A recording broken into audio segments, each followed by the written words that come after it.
দেশের রাজনৈতিক পট পরিবর্তন ও অর্থনৈতিক অস্থিরতার কারণে গেল এক বছরেরও বেশি সময় ধরে আবাসন খাতের ব্যবসায় কিছুটা মন্দা চলছে। নতুন প্রকল্প ও রেডি ফ্ল্যাটের বিক্রি স্বাভাবিক সময়ের তুলনায় নেমেছে অর্ধেকে।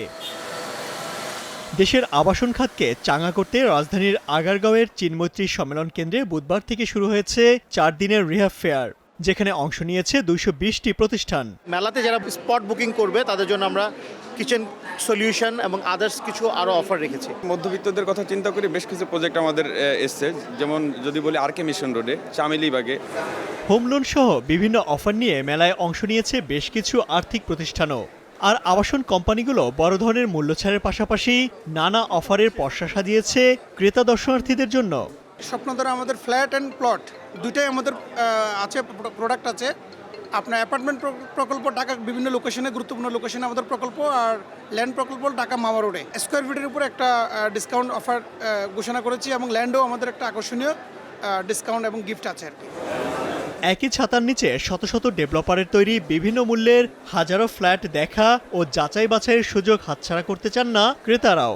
সময় পাই না, এখানে এসে ধরেন আমি আমার যে রিকোয়ারমেন্টটা আছে আমি এক ছাতার ভিতরে সব কিছু পেয়ে যাচ্ছি, তো এই জন্য আমার জন্য এটা খুব ইজি হয়ে যাচ্ছে। যেমন আমি একটা প্লট দেখতেছি, একটা অ্যাপার্টমেন্ট দেখতেছি। রিজনেবল অনেকগুলো অফার আমি পেলাম, যেমন হচ্ছে ওনাদের যেটা দেখতেছি অনেক খুব সুন্দর একটা লোকেশন, যেমন সুন্দর, আবার বিভিন্ন ধরনের সুবিধা দিচ্ছেন ওনারা।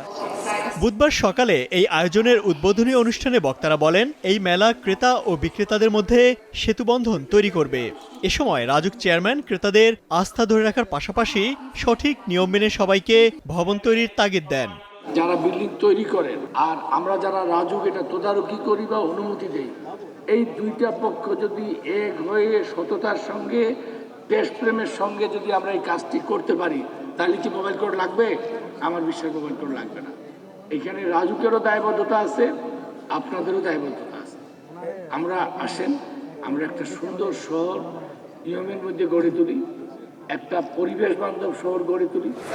এবারে মেলা 27 ডিসেম্বর পর্যন্ত প্রতিদিন সকাল 10টা থেকে রাত 9টা পর্যন্ত ক্রেতা দর্শনার্থীদের জন্য খোলা থাকবে। Imtiaz Ahmed, star news, Dhaka.